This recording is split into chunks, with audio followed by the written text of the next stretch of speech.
Cikal bakal Brimob telah berdiri sejak zaman penjajahan Jepang.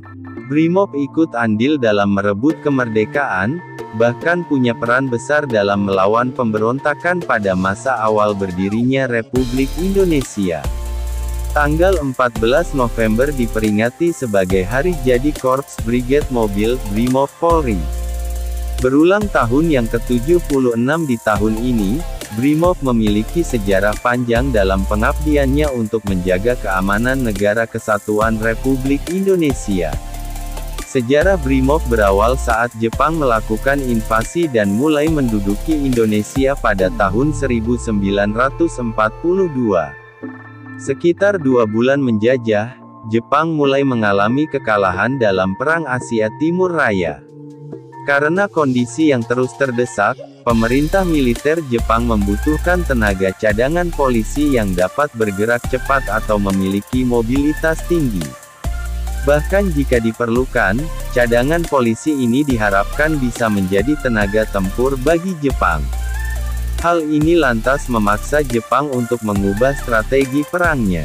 Maka dalam kurun waktu tahun-tahun 1943 sampai tahun 1944, Jepang secara intensif membentuk sejumlah organisasi militer untuk memenuhi kebutuhan tenaga bantu pasukan mereka. Dari sinilah lahir satuan polisi khusus yang disebut dengan Tokubetsu Keisatsutai yang beranggotakan polisi muda. Tidak seperti polisi biasa, kesatuan ini memiliki persenjataan yang lebih lengkap. Dalam buku Japan A Time of Revolution, Occupation and Resistance, tahun 1944 sampai tahun 1946, Benedict Anderson menyebut satuan ini dengan istilah Special Police Force atau polisi istimewa. Calon anggotanya pun memperoleh pendidikan dan latihan militer intensif dari tentara Jepang. Tokubetsu Keisatsutai bisa dibilang merupakan pasukan polisi yang memiliki disiplin tinggi, sangat terlatih, dan terorganisasi dengan rapi. Tokubetsu Keisatsutai didirikan di setiap karesidenan di Jawa, Madura, dan Sumatera.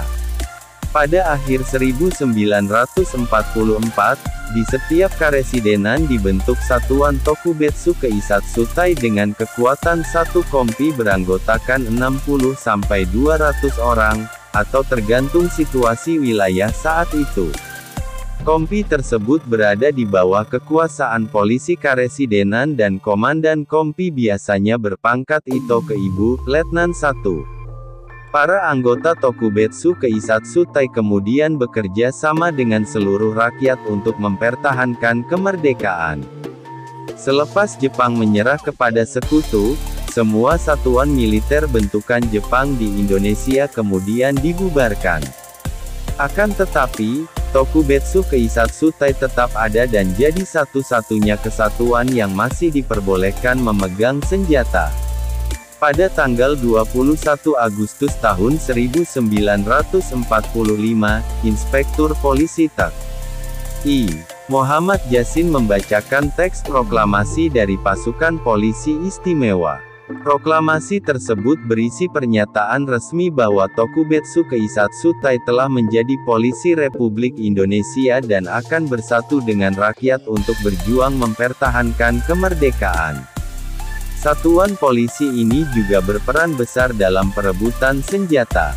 Mereka melakukan pembukaan gudang senjata secara paksa dan membagi-bagikan senjata tersebut pada para penjuang, termasuk pada mantan anggota organisasi militer yang dibubarkan.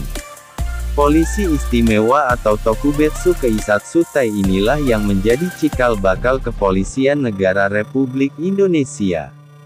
Setelah itu, polisi istimewa memperbanyak dan menyebarluaskan teks proklamasi kepolisian dengan menempelkannya di tempat-tempat ramai bersama dengan teks proklamasi kemerdekaan RI.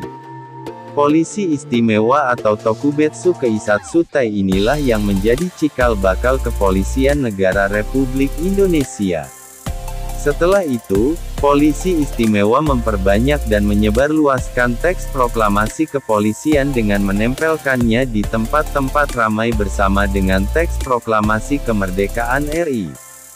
Polisi Istimewa kemudian mengganti pimpinannya yang dari Jepang, yaitu Shidokan Takata dan Fuko Shidokan Nishimoto.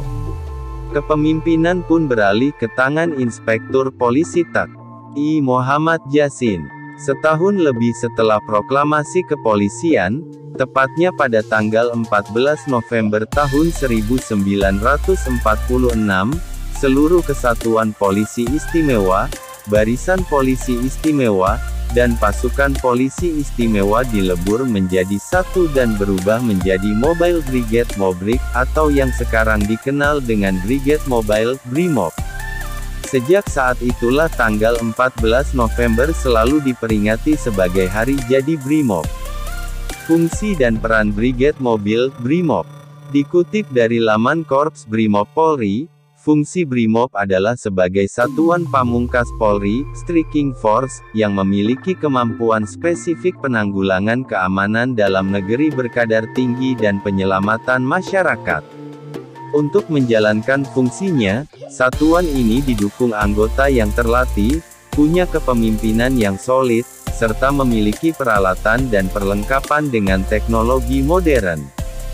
Korps Brimob Polri merupakan bagian integral Polri yang bertugas menjaga keamanan dalam negeri dari ancaman kejahatan atau gangguan Kamtipmas berintensitas tinggi. Gangguan yang dimaksud meliputi kerusuhan massa, terorisme, kejahatan bersenjata api yang terorganisasi, ancaman bom, bahan kimia, biologi dan radioaktif. Sementara itu, peran Brimob adalah melakukan manuver, baik secara individual atau kelompok, dengan mengoptimalkan daya gerak, daya tembak, dan daya sergap untuk melumpuhkan sekaligus menangkap pelaku kejahatan beserta saksi dan barang buktinya. Brimob melakukan manuvernya dengan cara membantu, melindungi, melengkapi, memperkuat, atau menggantikan satuan kepolisian yang ada. Korps Brimob Polri juga dilengkapi dengan kemampuan Search and Rescue (SAR) yang digunakan dalam tugas-tugas kemanusiaan. Misalnya ketika terjadi bencana alam di Indonesia, satuan ini ikut berperan mengatasi keadaan dan mengevakuasi para korban.